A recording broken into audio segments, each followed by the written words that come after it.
அவையோர் அனைவருக்கும் என் முதல் வணக்கத்தை தெரிவித்துக் கொள்கிறேன். முன்னர் பழம்பொருளே மூவினைத்து முத்தமிழே முக்கணியே முப்பாளே மூவேந்தர் குலக்கொடியே அன்னை தமிழே சான்றோர் கூடியிருக்கும் அவையில் உம்மை நான் வணங்குகிறேன். தென்னாடுடைய சிவனே போற்றி, என் நாட்டவர்க்கும் இறைவா போற்றி. நான் பேச இருக்கும் தலைப்பு பிரபஞ்சத்தின் பேரதிசயம்.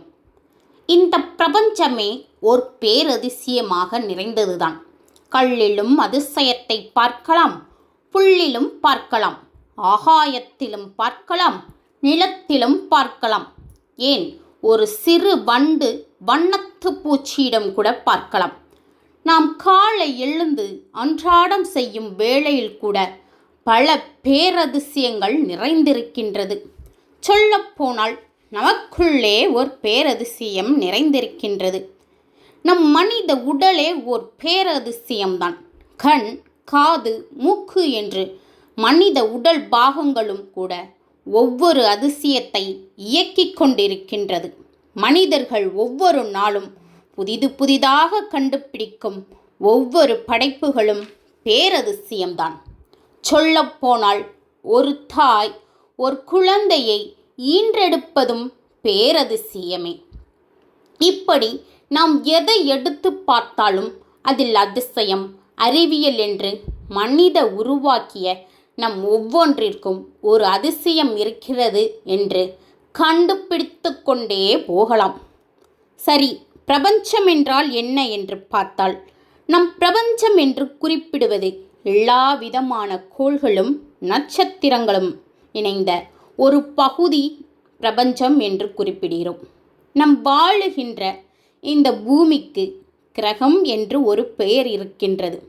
இப்படி எண்ணிலடங்கா கோள்களும் நட்சத்திரங்களையும் தான் நம் பிரபஞ்சம் என்கிறோம். ஆனால் இதில் நாம் கவனிக்கப்பட வேண்டிய விஷயம் என்னவென்றால், இந்த பெயர்கள் எல்லாம் மனிதர்களாகிய நாம் உருவாக்கியதுதான். மனித மனதிற்கு ஒரு தெளிவு தேவைப்படுவதால் இது எல்லாம் நடந்தது. நாம் தகவலை பரிமாறுவதற்கு மொழியை கண்டுபிடித்தோம். அப்படி பரிமாறும்போது குறிப்பிட்ட சொல்லுக்கு ஏதுவாகத்தான் இந்த பிரபஞ்சம் வார்த்தை உருவாகியது. நம் பிரபஞ்சம் என்று சொல்லும் வார்த்தை கூட மொழிக்கு மொழி மாறுபடும். அப்போ உண்மையிலே இந்த படைப்பிற்கு பெயர் இருக்கா என்றால் தெரியாது இல்லையா? இதுவே தெரியாத போது இந்த படைப்புகளை படைத்து இயக்குகின்ற அந்த பேரதிசய சக்தி எப்படி தெரியப் போகிறது என்று நினைத்தால் அது கண்டிப்பாக இருக்கின்றது என்பது மட்டும் உண்மை. அதனை உணர முடியும். எப்படி என்றால் அது நமக்குள் தான் இருக்கிறது என்பது உண்மை. ஆனால் அதனை அளவிட முடியுமா என்பது சந்தேகம்தான். அதனால்தான் நாம் அதனை புரிந்து கொள்ளும் அளவுக்கு சிறிய கட்டிடத்தினால் உள்ள சின்ன உருவங்களுக்குள் அந்த பிரம்மாண்டத்தை, அந்த பேரதிசயத்தை சுருக்கி வைத்தார்களோ என்னவோ தெரியவில்லை. ஆனால் முன்னோர்கள் செய்தால் கண்டிப்பாக ஒரு காரணம் இருக்கும். இப்படி நாம் பார்ப்பதை காட்டிலும், கேட்பவை காட்டிலும், செய்வதை காட்டிலும் கண்ணுக்கு எட்டாத மனித சக்திக்கு அப்பாற்பட்ட நம்மால் கணிக்க முடியாத ஒரு அதிசயம் அந்த பேரதிசயம். சிவாய நம சிவாய நம. தென்னாடுடைய சிவனை போற்றி, என் நாட்டவர்க்கும் இறைவா போற்றி போற்றி. ஆம், நம்மையெல்லாம் படைத்த அந்த எம்பெருமான் சிவபெருமானே பிரபஞ்சத்தின் பேரதிசயம் என்று நான் சொல்வேன். அந்த அதிசயத்தை மனிதனாகிய நாம் எப்படி உணர்வது? ஓடி ஓடி ஓடி உட்கலந்த ஜோதியை நாடி நாடி நாடி நாட்களும் கழிந்து போய் வாடி வாடி வாடி மாண்டு போன மாந்தர்கள் கோடி கோடி கோடி கோடி எண்ணிறைந்த கோடியே. ஒவ்வொரு ஆன்மாவிற்குள்ளும் ஈசன் ஜோதி ரூபமாக கலந்துள்ளான்.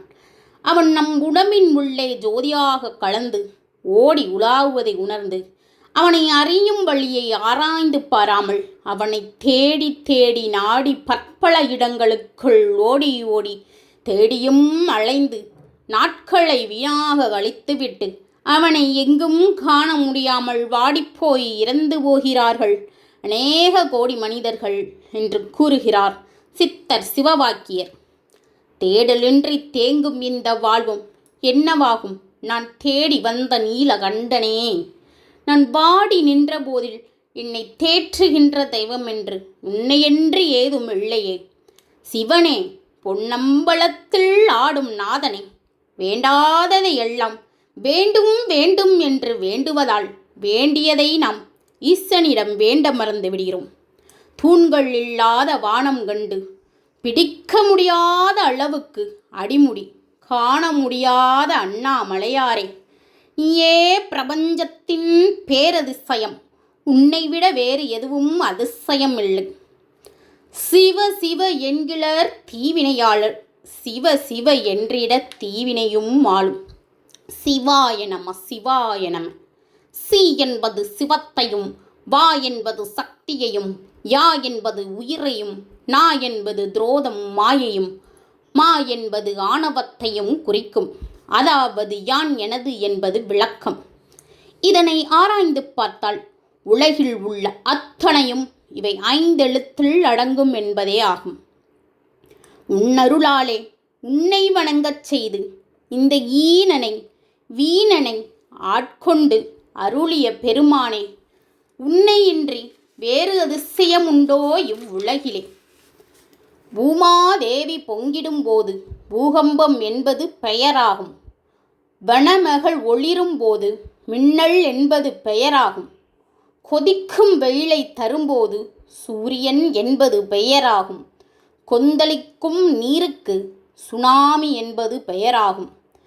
தானே சீறி காற்று வந்தால் தானே புயல் என்பது பெயராகும். பூதங்கள் 5 ஒன்றானால் சிவன் என்பதே பெயராகும். எங்கும் சிவாய, எதிலும் சிவாய, யாதும் சிவாய, யாவும் சிவாய, உடலும் சிவாய, உயிரும் சிவாய, வேதம் சிவாய, கீதம் சிவாய, காற்றும் சிவாய, ஊற்றும் சிவாய, நீரும் சிவாய, நெருப்பும் சிவாய, மண்ணும் சிவாய, விண்ணும் சிவாய, ஒளியும் சிவாய, ஒளியும் சிவாய, பிரணவம் சிவாய, பிரம்மம் சிவாய, நாளும் சிவாய, கோளும் சிவாய, சர்வம் சிவாய, சகலமும் சிவாய. சிவாய நம சிவாய நம. ஓம் நம சிவாய. ஓம் நம சிவாய. செவிகொண்டு மனதால் ஈசனை நினைத்து கண்களை மூடி சிவசிவ என்ற வரிகளை உணர கிடைக்கப் பெறும் உள்ளொளி பெருக்கம் கண்ணீரை வார்க்கும். இருவிழி ஓரம் நாமும் அன்பும் கருணை மற்றும் பிரபஞ்சத்தின் பேரதிசயத்தை உணர்ந்ததை அறிவோம்.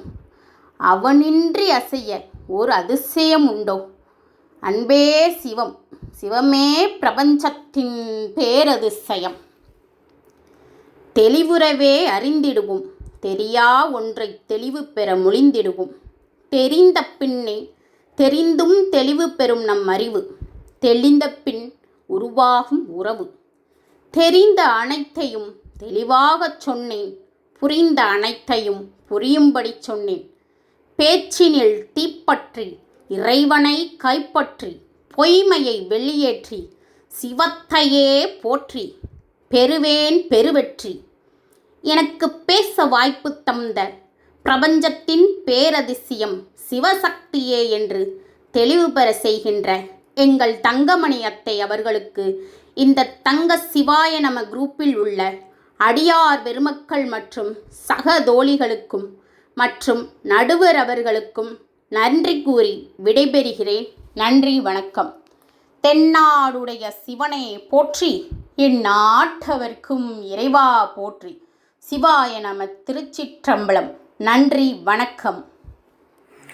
இந்த பிரபஞ்சத்துக்குள் பஞ்சபூதங்களையும் வைத்த சிவமே இந்த பிரபஞ்சத்தின் பேரதிசயம் என்று பேசிய கீர்த்தி செந்தில்குமார் அவர்களுக்கு முதல் பரிசு கொடுப்பதில் அருள்வேண்டி சிவாய நம மற்றும் தங்க சிவாய நம குழு பெருமைப்படுகின்றது. வாழ்த்துக்கள். சிவாய நம.